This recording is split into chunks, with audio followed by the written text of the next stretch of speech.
Hello bachon, let's see the question. A monochromatic light wave is incident normally on a glass slab of thickness d. As shown in the figure, the refractive index of the slab increases linearly from n1 to n2 over a height h. Which of the following statement is are true about the light wave emerging out of the slab? Here we have given a diagram. First option is it will deflect up by an angle tan inverse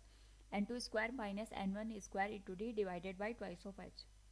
B. It will deflect up at an angle tan inverse n2 minus n1 into d divided by h. And C. It will not deflect d. The deflection angle depends on n2 minus n1 and not the individual values of n1 and n2. Now to answer this question, first we will discuss here the key concept, and here the key concept is given as refraction. Refraction का मतलब ये होता है जब हमारे पास light रे एक medium से दूसरे मीडियम में यहाँ पे ट्रेवल करती है, उस पर्टिकुलर केस में यहाँ पे हमारे पास जो लाइट की स्पीड होती है दोनों मीडियम में डिफरेंट होने की वजह से वो अपने ओरिजिनल पाथ से डेविएट हो जाती है. तो अगर हमारे पास यहाँ पे जो लाइट रे है वो रेयर मीडियम से डेंसर मीडियम में जाती है तो उसकी जो स्पीड होती है वो कम हो जाती है. उस पर्टिकुलर केस में वो नॉर्मल की ओर डेविएट हो जाती है. और इसके अपोजिट यहाँ पे जब लाइट रे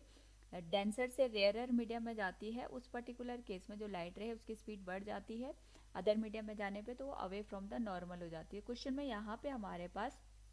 एक स्लैब गिवन है, इसके करस्पॉन्डिंग हमें जो एंगल ऑफ डेविएशन है या जो हमारे पास यहाँ पे कितने से डिफ्लेक्शन हो रहा है वो एक तो कैलकुलेट करना है, दूसरा हमें ये बताना है कि किस तरीके से यहाँ पे जो लाइट रे है वो हमारे पास रिफ्रैक्ट हो रही होंगी, क्योंकि जो रिफ्रैक्शन यहाँ पे अकर हो रहा है वो डिफरेंट डिफरेंट अकर होगा, क्योंकि हमारे पास यहाँ पे दो एक्सट्रीम पॉइंट अगर हम कंसिडर करें ए और बी, तो दोनों के लिए जो हमारे पास यहाँ पे रिफ्रैक्टिव इंडेक्स है वो डिफरेंट है. रिफ्रैक्टिव इंडेक्स बेसिकली हमें यहाँ पे बताता है कि हमारे पास यहाँ पे जो लाइट रे है वो कितनी बेंड होगी या उसकी स्पीड में कितना चेंज आएगा. तो क्वेश्चन में यहाँ पे हमारे पास जो बी पॉइंट के रिस्पेक्ट में रिफ्रैक्शन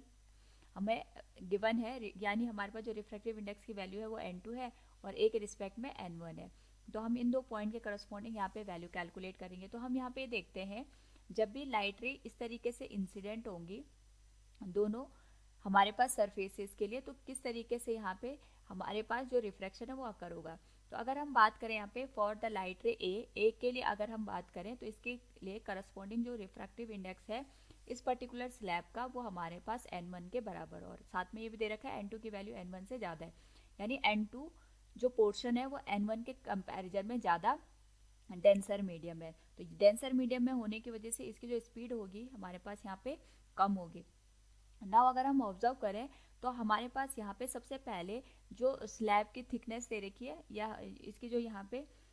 हमारे पास लेंथ गिवन है इस पर्टिकुलर केस में वो डी के बराबर दे रखी है. तो हम ये मान के चलते हैं कि पहले अगर हम टाइम टी की बात करेंगे, यानी यहाँ पे जो लाइट रे हमारे पास ए के करस्पॉन्डिंग दे रखी है वो टाइम टी में डी लेंथ को कवर करता है, ये हम यहाँ पे कंसिडर करें. यानी टाइम टी हमें दे रखा है, टाइम टी में ये पूरी डी लेंथ को कवर करेगा.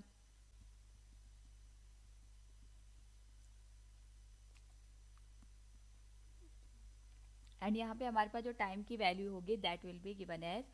टोटल जो ये लेंथ कवर कर रहा है वो डी के बराबर कर रहा है, एंड यहाँ पे जो स्पीड है हम वो वी डैश के बराबर कंसिडर कर लेते हैं. And we know that by the refraction हमारे पास यहाँ पे जो स्पीड का रेशियो होगा, यहाँ पे हमने स्पीड वी डैश मान ली और एयर में यहाँ पे स्पीड सी के बराबर है, चाहे हम ए और बी दोनों ही पॉइंट पे कंसिडर करें. This will be given as V dash divided by C equals, ये आ जाएगा हमारे पास जो हमारे पास यहाँ पे रिफ्रैक्शन दे रखा है फॉर द गिवन कंडीशन, उसका जो रिफ्रैक्टिव इंडेक्स होगा for the slab that will be given as, यह आ जाएगा 1 बाई n2 के n1 के बराबर, क्योंकि ए के करस्पॉन्डिंग जो रिफ्रैक्टिव इंडेक्स है वो n1 है. तो हमारे पास जो वी डैश की वैल्यू होगी that will be C divided by n1.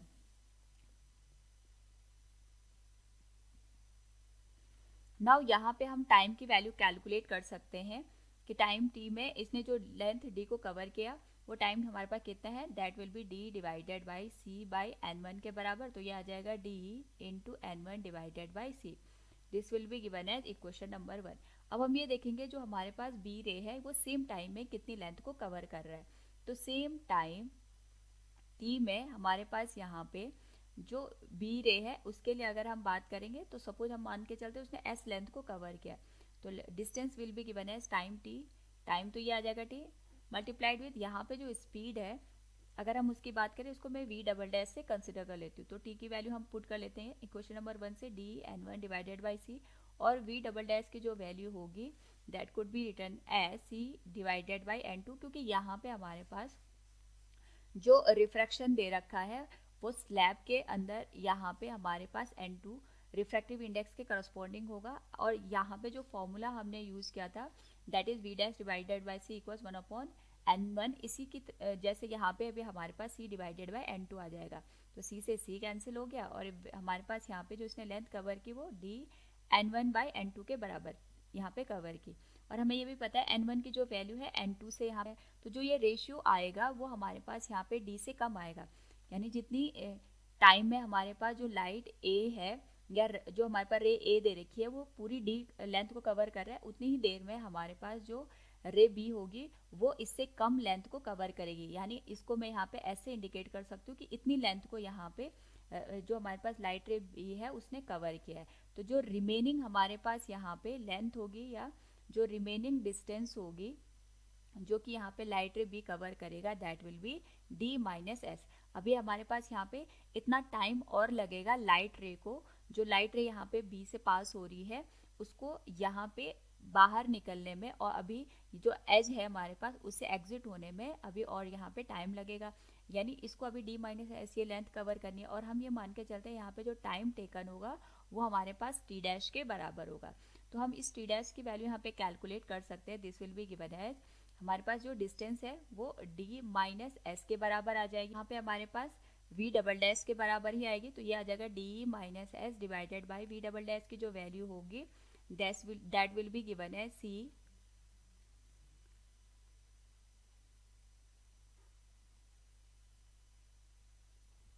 Divided by n2 के बराबर।